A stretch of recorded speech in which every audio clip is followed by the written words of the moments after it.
Hello everyone, जय हिंद, जय श्री राम। हाँ, तो हम लोग सेट नंबर 8 कर लिए थे, आज करेंगे सेट नंबर 2। आपको बता दें हम लोग कर रहे हैं एसएससी जीडी कांस्टेबल का सेट, वो भी प्लेटफॉर्म प्रकाशन का जो बुक है रुक्मणी का, उसी से कर रहे हैं। और हाँ, जो लोग पीडीएफ लेने आए हैं केवल, तो वो डिस्क्रिप्शन में जाइए, नीचे होगा डिस्क्रिप्शन, वहाँ पे जाइए, फर्स्ट लाइन में होगा पीडीएफ लिंक, है ना, ब्लू कलर में लिंक होगा, वहाँ पे क्लिक करिए और अपना पीडीएफ डाउनलोड कर लीजिए। ठीक है, आपको पढ़ना है तो पढ़िए, नहीं तो केवल पीडीएफ लेकर के ही संतुष्टि करिए। ठीक है, हमें कोई दिक्कत नहीं है। हाँ, तो प्रश्न संख्या 41 से करेंगे। प्रश्न संख्या 41 कहता है 4000 रुपये पर 5% वार्षिक ब्याज की दर से 2 वर्ष के चक्रवृद्धि ब्याज और साधारण ब्याज में कितना अंतर होगा। 2 तरीका से सिखाएंगे, एक लॉन्ग मेथड, एक ट्रिक। तो पहले करते हैं लॉन्ग मेथड में। तो मूलधन हमारा है 4000 रुपया, बात 2 साल की है, तो दोनों साल हम बना लिए। इस मेथड को बोलते हैं ट्री मेथड। कहता है 5%, 5% का मतलब होता है 1/20, यानी 4000 का 5% 1/20, यहाँ भी 1/20। अब बताइए 4000 का 1/20 निकालेंगे तो पहला साल का ब्याज कितना हो जाएगा जी, 200। इसी तरीके से दूसरे साल इस पर ब्याज लगेगा, तो 4000 का 1/20 कितना हो जाएगा, 200। कोई दिक्कत। अब दूसरे साल पहले साल के ब्याज पे ब्याज लगेगा। चक्रवृद्धि ब्याज निकालने के लिए क्या करेंगे, पहले साल पर ब्याज लगेगा, यानी इसका भी 5%, इसका भी 1/20 निकालेंगे तो क्या हो जाएगा, 10। अब देखिए ये पूरा है ना, 200, 200 और 10, ये हो गया टोटल CI। इन तीनों को जोड़ेंगे तो क्या हो जाएगा, CI। लेकिन केवल ऊपर वाला दोनों जो होगा, ये दोनों जो होगा, ये हो जाएगा हमारा SI, और तीनों मिलाएंगे तो CI। तो डिफरेंस क्या होगा, यही तो है, CI माइनस SI। हमारा उत्तर क्या हो जाएगा, 10। अब देखिए तरीका क्या है, तरीका तो हो ही गया जी। अब ट्रिक देखिए, समझिए ट्रिक क्या है। हमारा रेट है 5%, ठीक है। तो हमारा जो समतुल्य दर होगा, हमारा जो दर होगा CI माइनस SI का, वो हो जाएगा R²/100%। R² का मतलब 5 का स्क्वायर 25/100%। कोई दिक्कत। काटेंगे तो हो जाएगा 0.25%, है ना जी, भागा दिए तो। अब हमको निकालना है CI माइनस SI, तो कितना हो जाएगा जी, 4000 का 0.25% हटाएंगे तो बटे 100, है ना। इसको काटिए, 1 2 कट गया, 25 से गुना करेंगे, 25 चौके 100, और एक 0 और होगा, अब 2 अंक के बाद दशमलव होगा, यानी यहाँ दशमलव हो जाएगा। तो हमारा डिफरेंस कितना बना, 10 रुपया। हम आपको कहेंगे आप इसी मेथड से बनाइए, दिक्कत नहीं होगा, अन्यथा आप इस मेथड से भी आप बना सकते हैं। प्रश्न संख्या 42। A किसी कार्य को 12 दिन में पूरा कर सकता है, A की तुलना में B 60% अधिक कार्यकुशल है, तो उसी काम को पूरा करने में B कितना समय लेगा। देखिए 2 आदमी हैं, एक है A, एक है B। कहता है A कितने दिन में कर लेता है, 12 दिन में। ठीक है, इस तरीके से खींच लेते हैं। यहाँ पर हम निकालते हैं टोटल वर्क, तो कैसे निकालेंगे। अगला लाइन में कहता है A की तुलना में B अधिक है 60%, तो 60% का मतलब हो गया 3/5 में होता है जी। 60% बटे 100 करेंगे तो 20 × 60, 20 × 5 = 100। अब देखिए कहता है A की तुलना में B अधिक, तो B अधिक, तो हमको A का मान पता रहेगा तब तो B का निकालेंगे। तो मान लेते हैं कि A की क्षमता 5 है, तो B का क्षमता क्या हो जाएगा, 5 का 60%, 3 अधिक, तो 3 अधिक करेंगे तो कितना हो जाएगा, 8। 8 हमारा क्या हो जाएगा, B की क्षमता।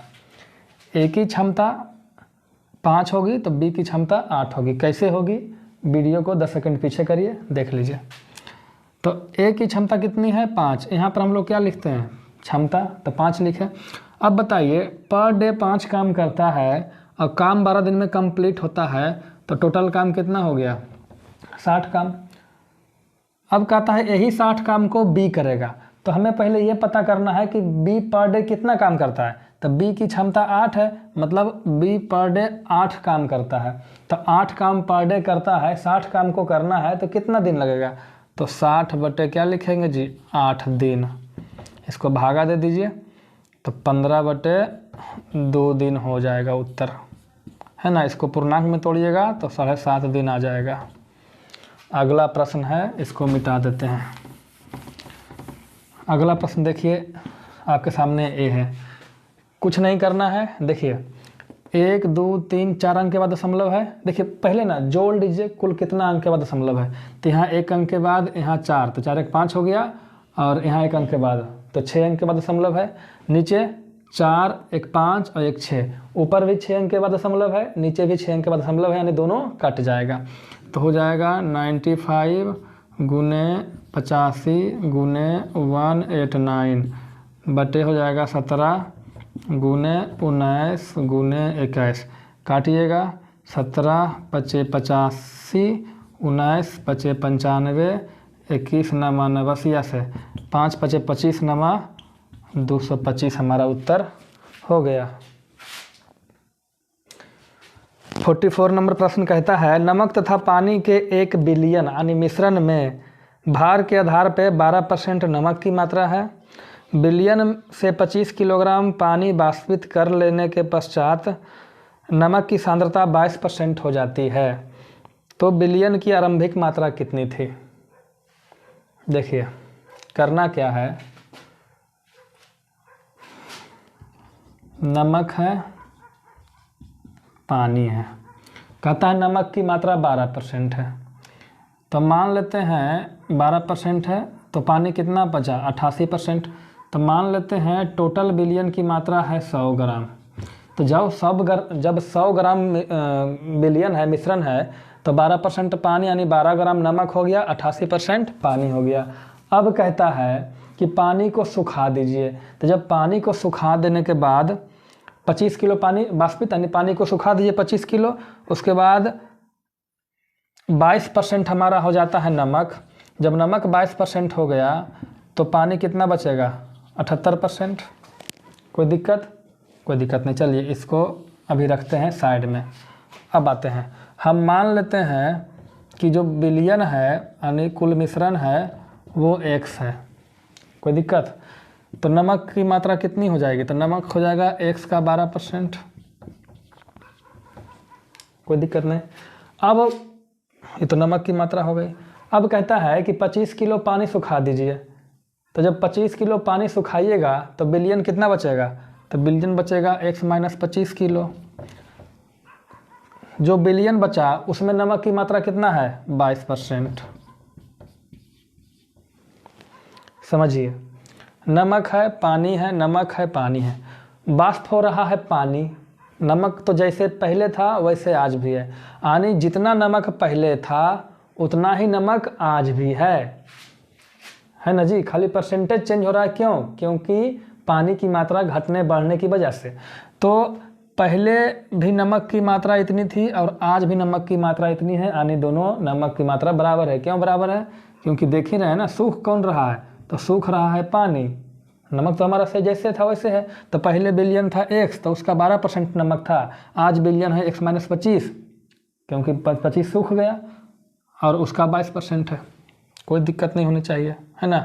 100 से 100 काट दीजिए तो यहाँ हो जाएगा 12x बराबर 22x माइनस 550। इसको घटाएंगे तो हो जाएगा 10x बराबर 550। तो x बराबर हो जाएगा 55। तो बिलियन की मात्रा कितने केजी हो गया? 55 केजी हो गया। 45 नंबर प्रश्न कहता है 50 तक की सभी विषम संख्याओं का औसत ज्ञात करिए। सबसे पहले हमें चाहिए ये ज्ञात कर लेना कि 1 से 50 तक जब हम गिनती लिखेंगे तो कितने सम संख्या होगा, कितने विषम संख्या होगा। तो आप सीधा जानिए कि जब 1 से 50 तक की गिनती लिखेंगे तो 50 सम संख्या होगा और 50 विषम संख्या होगा। यानी विषम संख्या की मान कितना संख्या हो जाएगा? विषम संख्या हो जाएगा, विषम संख्या की संख्या है 25, यानी n का मान 25 और लगातार विषम संख्या का जो योग होता है,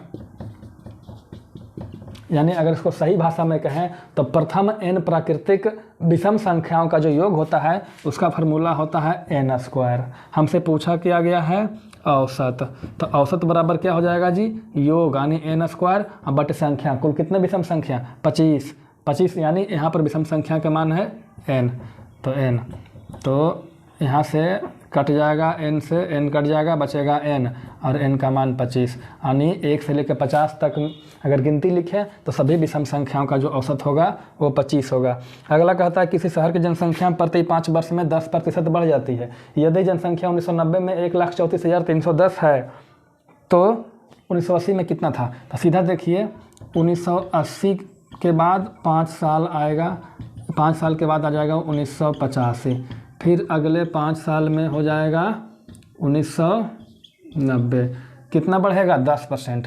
और हम सभी जानते हैं कि 10% का मतलब होता है 1/10, बढ़ रहा है तो 10 का 10% बढ़ेगा, यानी 10 का 10% 1 बढ़ेगा तो 10 और 1 11/10 हो जाएगा। तो हम मान लेते हैं 1980 में जनसंख्या था x, तो अगले 5 साल में x का 11/10 हो जाएगा, फिर अगले 5 साल में 11/10 हो जाएगा। 11/10 कैसे आया यहाँ से समझिएगा। और ये था 1980 में, 5 साल के बाद ये 85 हो गया, फिर 5 साल के बाद ये 90 हो गया, और 90 में हो कितना गया 1,34,310। यहाँ से काटिएगा 11 से तो कट जाएगा 1 2 2 1 0, इसको काटिएगा तो कटेगा 1 1 1 0, तो x बराबर हो जाएगा 1 1 1 0 और 2 0 और, यानी 1,11,000 हो जाएगी। अगला कहता है 4 वर्ष पूर्व एक परिवार में पिता, माता और बेटा सम्मिलित है और उसका औसत आयु था 28 वर्ष। 4 साल पहले था 28 वर्ष उसका औसत। सोचिए 4 साल पहले उसका औसत था 28 वर्ष, तो आज कितना होगा उसका औसत, तो 4 साल जुड़ जाएगा, यानी 28 तो 4 32 साल। यानी आज के समय में अगर हम बोलें तो पिता यानी फादर और माता मदर और क्या है जी बेटा यानी सन, इसका जो औसत था, औसत कितना था जी 28। लेकिन अगर वर्तमान की बात करेंगे, ये 4 साल पहले 28 था, अगर वर्तमान की बात करेंगे तो क्या हो जाएगा जी 32। अब कहता है अच्छा औसत 32 है तो इन तीनों का योग कितना होगा, पिता माता और बेटा का जो आयु का योग होगा वो कितना होगा। देखिए कई आदमी है, 1 2 3 आदमी, तो 32 में 3 से गुना हो जाएगा तो कितना बनेगा 96। आगे कहता है अब परिवार में एक बेटी भी शामिल हो गई है। अब जो है परिवार में एक बेटी भी शामिल हो गई है और शामिल होने के बाद परिवार की औसत आयु 24.5 साल है। देखिए पिता माता पुत्र, अब क्या शामिल हो गई डॉटर यानी बेटी, तो इसका जो औसत हो गया वर्तमान में वो हो गया 24.5 साल यानी 24.5 साल। तो अब चारों का योग निकालेंगे, यानी इन सभी का आयु का योग निकालेंगे तो क्या हो जाएगा 24.5 गुने 4 हो जाएगा, यानी 24.5 और गुने 4। कोई दिक्कत है जी, 2496 और 2 98 साल हो जाएगा। अब कहता है कि बेटी का उम्र कितना है, तो आप ध्यान दीजिएगा यहाँ योग है ना जी, तो यहाँ करते हैं प्लस, ठीक है, यहाँ पर योग है तो F + M + S + D। अब देखिएगा जब माता पिता माता और पुत्र का योग है 96 और इसमें जब डॉटर जुट जाती है तो हो जाता है 98। तो देखिए इसमें से ही घटाएंगे तो क्या बचेगा डॉटर, देखिए F से F कटेगा, M से M कटेगा और सन से सन कटेगा, बचेगा क्या डॉटर यानी बेटी, यानी इससे इसको घटाएंगे तो कितना साल 2 साल, यानी बेटी की उम्र कितना रह गई 2 साल। दिक्कत है, अगर आपको दिक्कत है आप हमें बताइए, आपके लिए एक अलग वीडियो बनाएंगे, कोई पूछता ही नहीं है।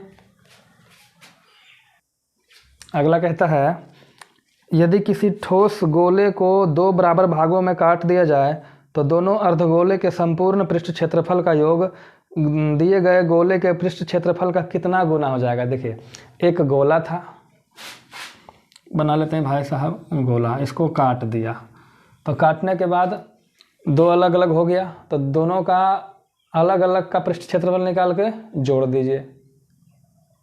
और एक गोला दे रखा है बड़ा, उसका गोला का पृष्ठ क्षेत्रफल निकालिए और दोनों का कितना गुना होगा ये पूछ रहा है। समझिए, बना के समझ में आ जाएगा।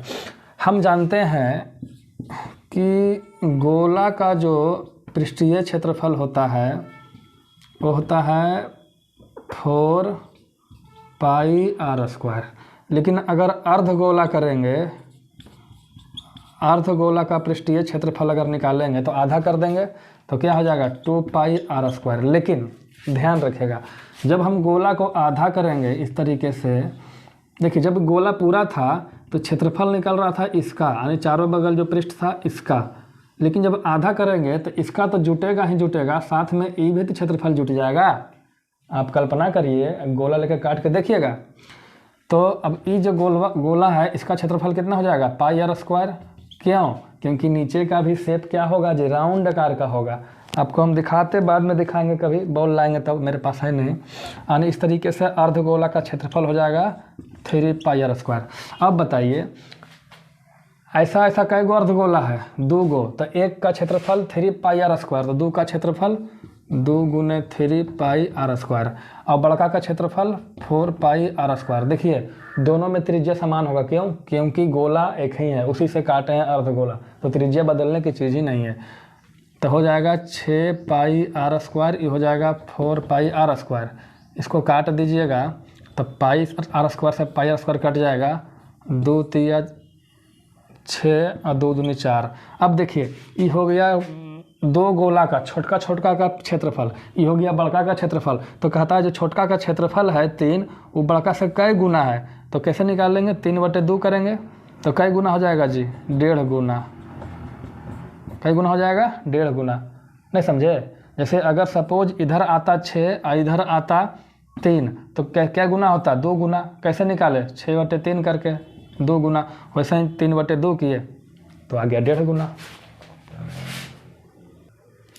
लाइट की समस्या है, कभी कम कभी ज़्यादा हो रही है। आप लोग कोऑपरेट करें, देखिए हम भी करिया हो गए। कहता है एक आयत की लंबाई 50% घटाई जाए और चौड़ाई 80% बढ़ाई जाए तो उसके क्षेत्रफल में परिवर्तन कितना होगा। देखिए एक होता है लंबाई, एक होता है चौड़ाई। कहता है 50% घटा दो लंबाई। तो हम जानते हैं 50% का मतलब होता है 1/2। इससे क्या समझे? इससे हम समझेंगे कि अगर पहले इसका लंबाई 2 था तो 2 का 50% 1 होगा, तो 1 घट जाएगा तो कितना बचेगा? 1। तो हम मान लेते हैं पहले लंबाई 2 था तो बाद में लंबाई 1 घट कर कितना बचेगा? 1। अब कहता है चौड़ाई 80% बढ़ाई जाए। 80% को हम तोड़ेंगे तो हो जाएगा 4/5। यानी पहले चौड़ाई था 5, तो 5 का 80% यानी 4 बढ़ेगा। 5 का 80% 4 होगा। ये बात मान में बैठा लीजिए, 5 का 80% 4 होगा तो 4 बढ़ जाएगा। यानी पहले चौड़ाई था 5, तो अब 5 और 4 कितना हो जाएगा जी? 9। अब हम जानते हैं क्षेत्रफल का फार्मूला लंबाई गुना चौड़ाई। तो पहले था लंबाई 2, चौड़ाई 5, क्षेत्रफल हो गया 2 × 5 = 10। अब है लंबाई 1, चौड़ाई 9, यानी 1 × 9। पहले क्षेत्रफल था 10, अब हो गया 9। अब क्षेत्रफल 10 से 9 हो गया तो क्षेत्रफल में कमी आया। 1 का कितना पे कमी? 10 पे। तो 100 पे कितना? तो कितना परसेंट का कमी हो गया जी? 10% की कमी हो गया। अगला प्रश्न कहता है 2 रेलगाड़ियां जिनमें एक की लंबाई 210, दूसरों की लंबाई 250 मीटर है, क्रमशः 130 किलोमीटर प्रति घंटा और 110 किलोमीटर प्रति घंटा की चाल से समानांतर पटरी पे चल रहा है ना जी। समानांतर पटरी मतलब एक पटरी दूसरे पटरी अब जा रही है। यदि वे विपरीत दिशाओं में चल रही है, विपरीत दिशा का मतलब हुआ एक इधर चल रहा है तो एक इसके अपोजिट में आ रहा है, यही तो विपरीत दिशा है। तो कहता है पूरी तरह पार करने में कितना समय लगेगा? समय बराबर क्या हो जाएगा? दूरी बटे चाल। अब दूरी वाला कॉन्सेप्ट फिर से समझिए, हम पिछला सेट में बताए थे। दूरी का सीधा कॉन्सेप्ट है कि जब 2 रेलगाड़ी एक दूसरे को पार करेगी, डायरेक्शन कुछ भी हो, एक ही दिशा हो चाहे आमने सामने हो, कुछ भी हो, लेकिन जब 2 रेलगाड़ी एक दूसरे को पार तब भी करेगी जब दोनों की लंबाई के बराबर की दूरी तय करेगी। यानी जब दोनों रेलगाड़ी एक दूसरे का पार कर रही है तो जो दूरी तय करेगी वो दोनों की लंबाई के योग के बराबर होगा। कैसे होगा नहीं बताएंगे, फिर भी किसी को जानना है आप पूछिए एक बार कमेंट में करके, हम वीडियो बना देंगे इसके ऊपर। कोई पूछता नहीं है, पढ़ने वाला कोई नहीं है, हम भी जानते हैं। हाँ तो दोनों की पहले दूरी निकालेंगे, दोनों की लंबाई जोड़ेंगे तो लंबाई जुटेगा तो हो जाएगा 210 प्लस 250, 210 प्लस 250 ये हो गया दूरी। दूरी बराबर होता है चाल गुने समय। चाल कितना, देखिए दोनों गाड़ियाँ एक दूसरे के विपरीत आ रही है, इस कंडीशन में चाल क्या होगा, बढ़ जाएगा। कैसे बढ़ेगा नहीं पता तो कभी फील करिएगा। आप किसी गाड़ी में बैठिएगा, आगे से कोई गाड़ी आएगा आपके डायरेक्शन में तो दिखेगा, लगता है कि चाल बढ़ गया, ऐसा फील होता है। तो चाल जुट जाएगा तो हो जाएगा 130 प्लस 110, है ना। लेकिन ध्यान रखिएगा ई था मीटर में, ई है किलोमीटर में, नहीं चलेगा। तो इसको बदलेंगे किलोमीटर को मीटर पर सेकेंड में, तो 5/18 से गुना करेंगे। और कहता है कितने समय में, तो टी समय में। तो दूरी बराबर चाल गुने, चाल यहाँ तक हो गया, इस समय हो गया। इसको जोड़ेंगे तो हो जाएगा 460 बराबर 240 गुने 5/18 गुने टी। कोई दिक्कत है? अब देखिए इसको 1 0 से 1 0 काट दीजिए, 6 चौके 24, 6 तिया 18, यहाँ तक कोई दिक्कत नहीं होनी चाहिए। तो टी बराबर हो जाएगा 46 गुने 3/5 चौके 20, 20 को लिखेंगे 2 गुने 10, 2 से काटेंगे 23 दूनी 46, 23 तिया 69 अब बटे 10, तो इसको हटाएंगे तो 6.9 सेकेंड का समय लगेगा। अगला प्रश्न काफ़ी लंबा है। कहता है मानवी ने एक धनराशि पहले 3 वर्ष के लिए साधारण ब्याज की दर पर 6% की दर पर, अगले 5 वर्ष के लिए 9%, फिर 8 वर्ष की अवधि के बाद 13% पर उधार दिया या उधार लिया। 11 वर्ष के अंत में उसके द्वारा भुगतान किया गया कुल ब्याज 6160 रुपया है। तो ब्याज उधार ली गई राशि ज्ञात करिए। देखिए इतना लंबा प्रश्न आप पढ़िएगा। देखिए पहले 3 वर्ष के लिए 6%, तो 3 वर्ष के लिए 6%। बात साधारण ब्याज की है तो ज़्यादा दिमाग नहीं लगाना है। 1 साल में 6% तो 3 साल में कितना हो जाएगा, 18%। कहता है अगले 5 वर्ष के लिए 9%, अगले 5 वर्ष के लिए 9%, तो कुल कितना परसेंट हो जाएगा जी, 9 बचे 45%। और कहता है 11 वर्ष तक के अवधि तक के लिया, तो 5 3 8 साल तो हो गया, 11 साल में 8 साल हो गया, बचा कितना 3 साल। अभी 5 साल के बाद जो ब्याज लग रहा है वो 13% लग रहा है, यानी आखिरी के 3 साल पे लग रहा है 13% के दर से, तो 39%। तो कुल ब्याज हमारा कितना हो जाएगा, कितना परसेंट, तो जोड़ेंगे 9 5 14 और 8 22 बाकी 2 4 4 8 और 2 10, 102%। कितना परसेंट जी, 102%। तो मान लेते हैं कि मूलधन है P, तो इसका 102% लगेगा, तो 102/100। अब ब्याज कितना लग रहा है, 8160 रुपया। कोई दिक्कत है जी, कोई दिक्कत नहीं। 8160 को हम लिखेंगे 816 गुने 10, ये कट जाएगा 8 बार में, तो हमारा मूलधन बराबर हो जाएगा 10 8 80 और जाके 100 गुना हो जाएगा। 8000 रुपया मूलधन है, वही उधार लिया था, यही मूलधन की राशि है। कहता है एक आदमी ने सेबों की एक निश्चित संख्या में से 1/3 हिस्सा पहले ग्राहक को बेचता है, उसके बाद शेष हिस्सों में से 1/2 हिस्सा दूसरे को बेचता है, उसके बाद शेष में से 1/3 हिस्सा से 5 अधिक तीसरे ग्राहक को बेचता है। अब उसके पास केवल 3 सेब बचते हैं, तो आरंभ में कितने सेब थे। क्वेश्चन लंबा है, तो देखिए हम मान लेते हैं कि उसके पास कितने सेब थे। हम x मान सकते हैं, लेकिन मानेंगे नहीं। कितना मानेंगे, तो देखिए कितना मानेंगे। पहले 1/3 लिया, देखिए समझिए मानने का तरीका, 1/3 फिर 1/2 फिर 1/3, है ना जी। तो इन सभी का एलसीएम ले लीजिए, अगर एलसीएम नहीं ले सकते गुना कर लीजिए, 3 3 9 दूनी 18। तो हम मान लेते हैं कि उसके पास 18x सेब था। इसके पास कितना था जी, 18x सेब। इसमें से क्या किया इसने, इतना भी सीधा नहीं खींचना है, इसको थोड़ा सा इस तरीके से खींचते हैं। कहता है पहले बेच दिया 1/3 हिस्सा, तो 18 का 1/3 कितना होगा, 6x। तो जब 6x बेच देगा तो इसके पास कितना बचेगा, 12x। 18x में से 6x बेच दिया, बचा 12x। अब कहता है इसमें से दूसरे को बेच दिया 1/2, जो इसी को ना बेचेगा जी, तो बेच चुका है, जो बेच चुका है उसको दोबारा बेचेगा ना। इसका आधा बेच दिया, तो कितना बेच दिया, फिर से 6x बेच दिया, तो बचा कितना, 6x। अब कहता है जो बचा इसमें से तीसरे ग्राहक को 1/3 से 5 अधिक दिया। अच्छा, यानी 1/3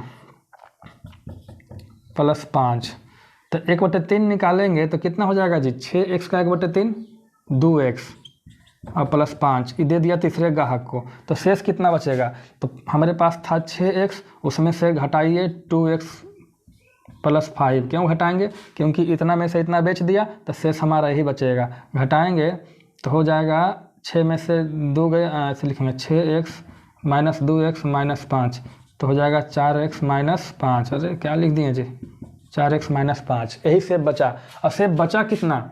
तो कहता है 3 सेब बचा, यानी जिसको हम 4x - 5 बता रहे हैं वो 3 सेब के बराबर है। तो 4x बराबर हो जाएगा 3 और 5 जाकर जुट जाएगा तो 8 हो जाएगा, तो x बराबर 2 हो जाएगा। जब x का मान 2 हो गया तो आरंभ में कितना सेब था? 18x, यानी 18 × 2 कितना सेब था जी? 36 सेब था। कोई दिक्कत है? 2 प्रश्न एक बार में।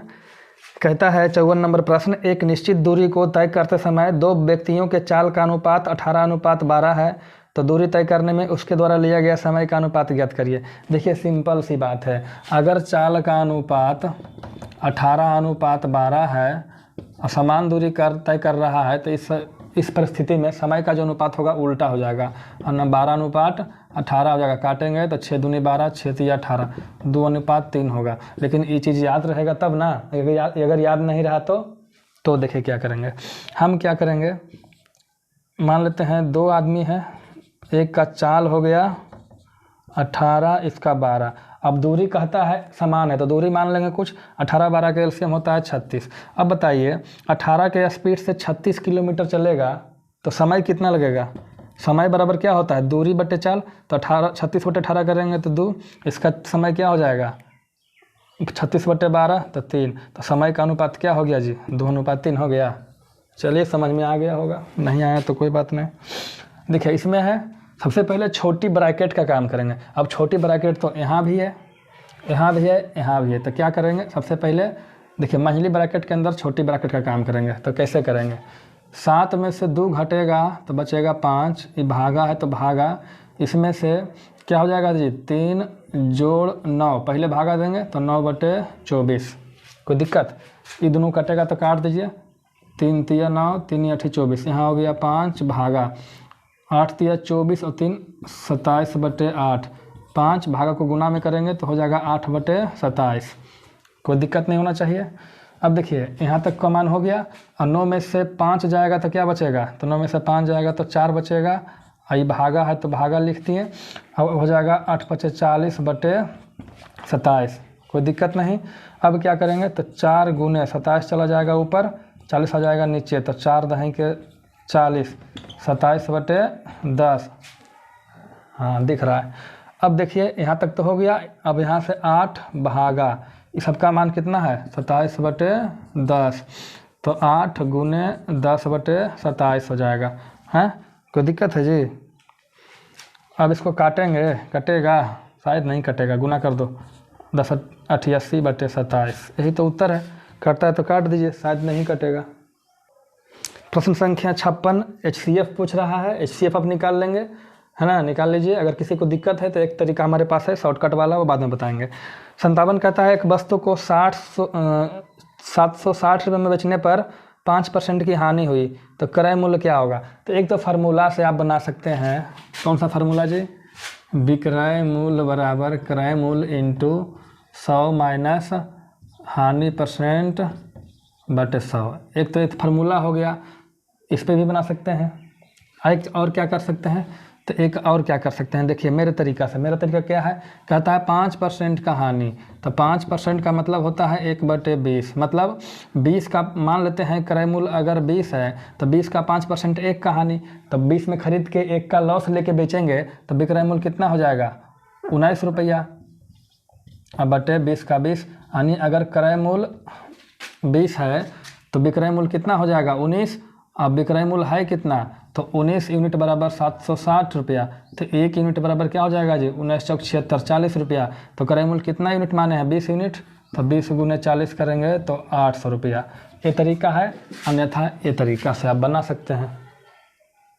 देखिएगा, कहता है वह छोटी सी छोटी संख्या ज्ञात कीजिए जिसे 2495 में जोड़ने पर प्राप्त संख्या 3, 4, 5, 6 से विभाजित हो। तो एक ऐसी संख्या निकालिए जो 3, 4, 5 और 6 इस सब से विभाजित हो। तो ऐसी संख्या निकालने के लिए क्या करेंगे, इन सभी का एलसीएम करेंगे। क्या करेंगे, एलसीएम। तो हम जानते हैं 3, 4 और 6 से कटने वाली संख्या है 12, मतलब एक संख्या है 12 जो 3 से भी कटेगी, 4 से भी कटेगी, 6 से भी कटेगी, 12 है, लेकिन 5 से कटेगी नहीं, तो 5 से गुना कर दीजिए। तो एलसीएम कितना हो जाएगा, 12 पचे 60। नहीं समझे, एलसीएम निकालिए जैसे बचपन में निकालते थे, बड़ा हो गए तो ऐसे ही निकालते हैं हम। एलसीएम 60 हो गया। मतलब 60 एक ऐसी संख्या है जो 3 से भी कटेगा, 5 से भी कटेगा, 4 से भी कटेगा और 6 से भी कटेगा। लेकिन कहता है 2495 जोड़ने पे, तो 60 से भागा दे दीजिए, ऐसे कैसे निकालिएगा, लीजिए 60 से भागा दे दीजिए 2495 में, तो 4 बार में लगाइए 240, यहाँ बचेगा 9, एक बार में लगाइए 60, बचा कितना 35। 35 बचा, इसका मतलब क्या, 35 बच गया, इसका मतलब ये 35 ज़्यादा है। 35 बच गया मतलब क्या, 35 ज़्यादा है। अगर इस 35 को हम कम कर दें तो वो जो संख्या बचेगा वो 60 से कटेगा, और चूँकि 60 से कटेगा और 60 खुद 3, 4, 5, 6 से कट रहा है, इसलिए वो जो बड़ी संख्या बनेगी वो भी 60 से कटेगा। तो क्या करना होगा, 35 घटाना होगा। लेकिन प्रश्न कहता है भैया घटाना नहीं, जोड़ना है। तो इस कंडीशन में क्या करेंगे, 60, अच्छा जोड़ने की बात करें तो इसमें हम क्या जोड़ दें कि 60 से कट जाए, तो क्या जोड़ दें, 25। आप कहिएगा सर आपको कैसे पता, देखिए जोड़ के देखिए, 5, 5, 10, यहाँ 60 हो जाएगा, और जब 60 हो जाएगा तो नहीं कट जाएगा 60 से, जी कट जाएगा। तो कैसे निकालें, तो कुछ नहीं करना है, 60 में से ये 35 है ना, ये घटा दीजिए, तो 25 बचेगा। यही 25 हम यहाँ लिख दिए सोच करके, यानी 2, 4, 9, 5 में आप 25 जोड़ दीजिए, तो हो जाएगा 5, 5, 10, 9, 2, 11, 1, 12, 4, 1, 5, 2520। एक ऐसी संख्या है जो 3, 4, 5, 6 से कट जाएगी। किसी को दिक्कत है? प्रश्न संख्या 59 एक ऐसा प्रश्न है जो अच्छों का दिमाग खराब कर दे। पढ़िए ना जी, इतना लंबा प्रश्न लगाए, पढ़िए। रेलगाड़ी ए 5 AM पर स्टेशन X से निकलती है और 9 AM पर स्टेशन Y पहुंचती है। एक अन्य ट्रेन B 6:30 AM पर स्टेशन Y से निकलती है और 10 AM पर स्टेशन X पहुंचती है। दोनों ट्रेनें किस समय आपस में मिलेंगी? देखिए लंबा प्रश्न है, हम बनाएंगे, आपको समझ में आना चाहिए। कैसे समझ में आएगा, ध्यान से देखिएगा, हम एक एक पॉइंट डिस्कस करेंगे, थोड़ा सा डिटेल हो जाएगा, होने दीजिए। 2 स्टॉपेज है ट्रेन का, यहाँ X है, यहाँ Y है। कहता है यहाँ से एक ट्रेन खुलती है कितना बजे, 5:30 बजे मॉर्निंग में, 5:30 ना जी, नहीं 5 बजे मॉर्निंग में, है ना। और यहाँ पहुँच जाती है कितना बजे, तो यहाँ पहुँचती है कितना बजे पहुँचती है जी, 9 बजे, ठीक है। अच्छा 5 बजे खुला और 9 बजे पहुँचा, तो कितना समय लगा, 4 घंटे लगा। इसी तरीके से एक रेलगाड़ी यहाँ से खुलती है, इसका नाम है B 6:30 बजे, है ना, और यहाँ पहुँचती है ये B नंबर नाम का रेलगाड़ी 10 बजे। तो 6:30 बजे निकलेगी और 10 बजे पहुँचेगी, तो कई घंटा लगाएगा, 3.5 घंटा। ओ 6:30 नहीं लिखना था जी, 6:50 लिख दिए। कितना, कई घंटा, 3.5 घंटा। 3.5 घंटा का हम लिखेंगे 7/2 घंटा। कोई दिक्कत नहीं होनी चाहिए यहाँ तक। आगे अब हमें बताइए, सेम डिस्टेंस है ना जी, एक रेलगाड़ी A है, दूसरा का B है, डिस्टेंस सेम है, एक का समय लगता है 4 घंटा, एक का लगता है 7/2 घंटा। तो दूरी सेम है तो हम दूरी मान लेते हैं।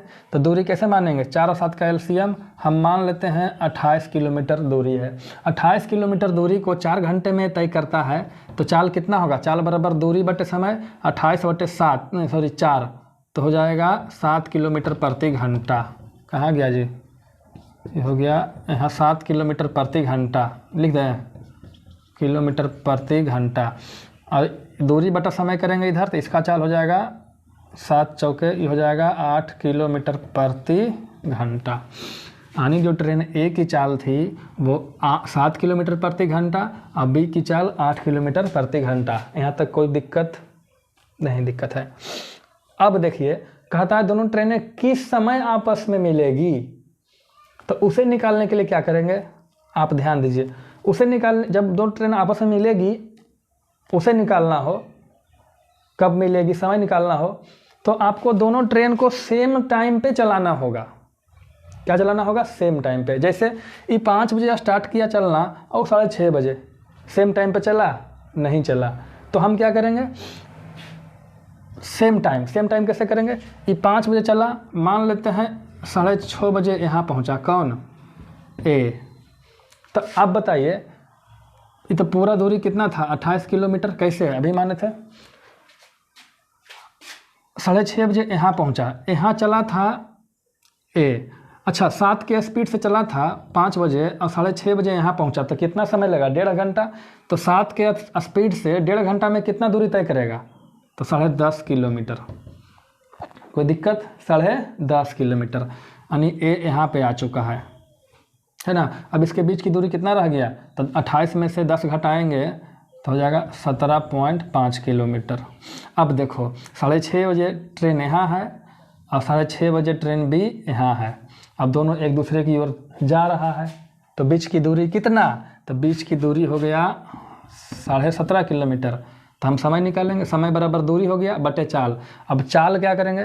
तो चाल दोनों का जुड़ जाएगा। दोनों कौन कौन? ए और बी का। क्यों? क्योंकि दोनों ट्रेन एक दूसरे की ओर आ जा रही है। तो ए की चाल हो जाएगा 7 और बी का चाल हो जाएगा 8, जुड़ जाएगा तो कितना हो जाएगा? 15। यहाँ से दशमलव हटाएंगे तो यहाँ हो जाएगा गुने 10। कोई दिक्कत है? काटिए, कटता है तो 5 से काटिए। 5 से 5 तिया 15, 5 पचे 25, 5 तिया 15। रहने देते हैं, काटना क्या है। तो समय हो गया 35/30। क्या? घंटा की सेकेंड? तो घंटा। इसको बदल दीजिए समय को मिनट में। तो 35/30 मिनट में बदलेंगे तो गुने कितना हो जाएगा? 60। 30 दूना 60, 70 मिनट हो गया। 70 मिनट को क्या बोलेंगे? 1 घंटा 10 मिनट। 1 घंटा 10 मिनट लगेगा। कब से? 6:30 बजे से। तो कुल कितना बजे तक पहुँच मिलेगा? 7:40। इस समय में दोनों रेलगाड़ी आपस में मिलेंगी। क्या आपको समझ में आया या आपने वीडियो देखा ही नहीं? अगर आपने देखा है और समझ में आ गया है तो कमेंट करके बताइए। हमें एनर्जी मिलता है भाई, कुछ नहीं मिलता है। प्रश्न संख्या 60 कहता है a + b - c अनुपात b + c - a और a + c - b का अनुपात दे रखा है 4, 5, 9। हम क्या करेंगे? जोड़ देंगे। तो जोड़ेंगे तो इस a से a कटेगा क्योंकि माइनस में प्लस में, इस b से b कटेगा और c कहीं माइनस में ना है जी, कहीं गलती लिख दिए हम। a + b - c, अरे माइनस तो यहीं था जी, तो इसी से ही कट जाएगा। तो क्या बचेगा? एक बचेगा a, एक बचेगा +b, एक बचेगा +c। इधर भी जोड़ेंगे तो 9 दूनी 18, यानी a + b + c का मान कितना हो गया? 18। अब देखिए क्या करेंगे, यहाँ से जब a + b - c का मान 4 था तो a + b का मान कितना होगा? तो a + b का मान होगा 4 + c। तो यहाँ पर a + b का मान रख देंगे 4 + c, c पहले से है बराबर 18। तो c + c 2c बराबर 18। ये 4 जाकर घटेगा तो कितना हो जाएगा? 14। c बराबर 14/2 यानी 7। तो c का मान तो हो गया 7। हम कहीं लिख लेते हैं c बराबर 7। ऐसा ही a का मान निकालेंगे और b का मान निकालेंगे। अब क्या करेंगे? देखिए इसको थोड़ा सा मिटा लें, इसको मिटा लेते हैं, ठीक है। अब यहाँ से देखिए, यहाँ से b + c का मान क्या होगा? तो b + c बराबर हो जाएगा 5 + a। a को अगले साइड भेजेंगे तो 5 a है भाई, 9 नहीं। लो नोट कर देते हैं, ये a है जो कट गया था। तो बी प्लस सी का मान रखेंगे, बी प्लस सी, तो ए प्लस बी प्लस सी का मान हो गया 5 प्लस ए बराबर 18। तो ए प्लस ए 2a बराबर 18 में से 5 जाएगा तो ये 5 जा घटेगा 13, तो ए बराबर कितना हो जाएगा 13/2, 13/2। इसी तरीके से आगे हम निकालेंगे, क्या निकालेंगे देखिएगा, यहाँ से a प्लस सी का वैल्यू निकालेंगे, a प्लस बी नहीं, a प्लस सी बराबर हो जाएगा 9 प्लस बी। ए प्लस सी का देखिए a प्लस सी का मान रखेंगे तो हो जाएगा 9 प्लस बी, आई बी पहले से है 1 बराबर 18। तो देखो बी प्लस बी 2b बराबर 18 में से 9 घटेगा 9, तो b बराबर हो जाएगा 9/2। तो b बराबर हो गया 9/2। कहता है आप a अनुपात b अनुपात c बताइए। a का मान हो गया 9/2, b का मान हो गया 13/2 और c का मान हो गया केवल 7/1। अनुपात तो बटा में होता नहीं है, तो इधर भी 2 है इधर भी 2 है, तो 2 हटाना पड़ेगा, तो 2 इसमें भी गुना करिए, 2 इसमें भी गुना करिए, 2 इसमें भी गुना करिए, तो 18 26 14। गलत है जी, अरे भाई गलती कर दी हम, 18 कैसे होगा, हाँ ये 2 से 2 कटने जाएगा जी, तो 9 अनुपात 2 से 2 कट जाएगा, तो 13 अनुपात 7 दूनी 14 हमारा ये उत्तर हो गया। ठीक है, देखिए 2 प्रश्न हमने छोड़े हैं, एक प्रश्न संख्या 53 और एक 56। ये 2 प्रश्न हमने छोड़ा, हमने तो छोड़ दिया, और आपका अब कर्तव्य है कि अगर आप पूरा क्वेश्चन बना रहे हैं पूरा डेडिकेटेड होकर के, तो 2 प्रश्न में फंसेंगे। बना लेते हैं तो बता दीजिए बन गया सर, और अगर फंसते हैं सॉल्यूशन चाहिए तो कमेंट में बताइए। अरे बताओ ना रे कमेंट में, तो लोग तो डरता है, जैसे लगता है कि कोई पकड़ के मार रहा है। तुमको कोई पहचानता है जी, हाँ नहीं कमेंट करके बता दो, हम उसका सॉल्यूशन अलग से डालेंगे। अपना नंबर डाल दीजिएगा पूछने वाले, तो आपके व्हाट्सएप पे लिंक भेज दिया जाएगा। तो इस तरीके से आज सेट नंबर 9 कंप्लीट होता है। फिर मिलेंगे अगले सेट नंबर 10 में, तब तक के लिए जय हिंद जय भारत।